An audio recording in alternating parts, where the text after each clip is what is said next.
La nécessité des épreuves.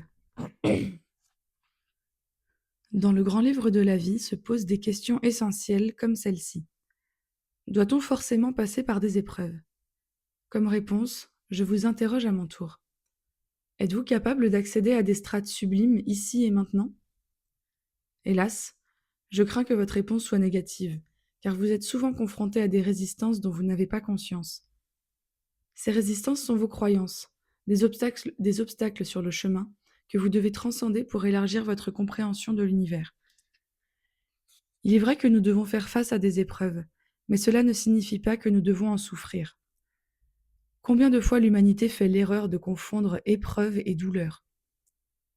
Traverser une épreuve peut parfois produire un effet inattendu et surprenant.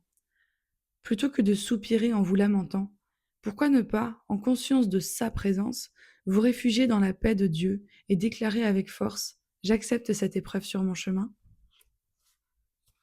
Rappelez-vous qu'il existe un plan supérieur au nôtre, un plan dont notre perception est limitée. Si vous aspirez à vous harmoniser avec ce mystère, il vous faudra peut-être accepter que certaines situations échappent à votre contrôle. De fait, vous n'êtes pas contraint d'en souffrir. Récemment, une âme m'a confié son désarroi devant l'accumulation de malheurs, frôlant même le danger. Je lui ai alors demandé avec tendresse: te rends-tu compte que la divine providence t'a préservé? Quand as-tu remercié pour ce miracle?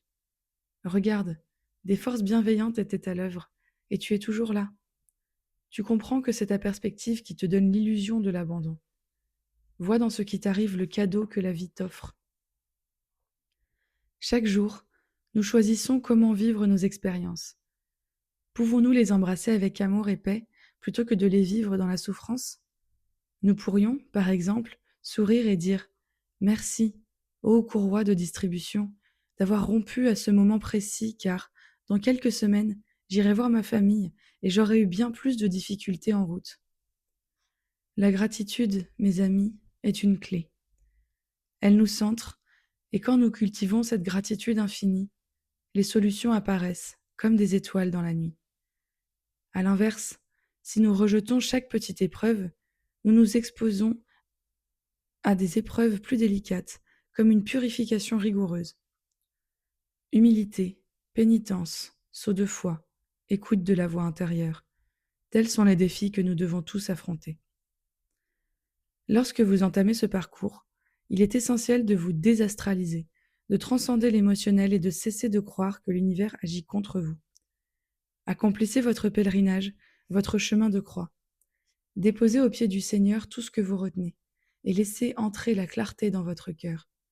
Ouvrez-vous à la lumière de l'intelligence cosmique qui voit tout et connaît votre je depuis l'origine. Certes, certains ont une foi fluctuante, conditionnée par les circonstances.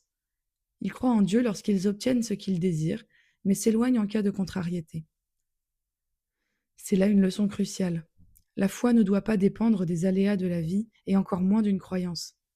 L'épreuve est là pour nous rappeler la constance de l'amour divin tel un savoir niché en nous. En acceptant l'épreuve, nous nous rapprochons de cette vérité.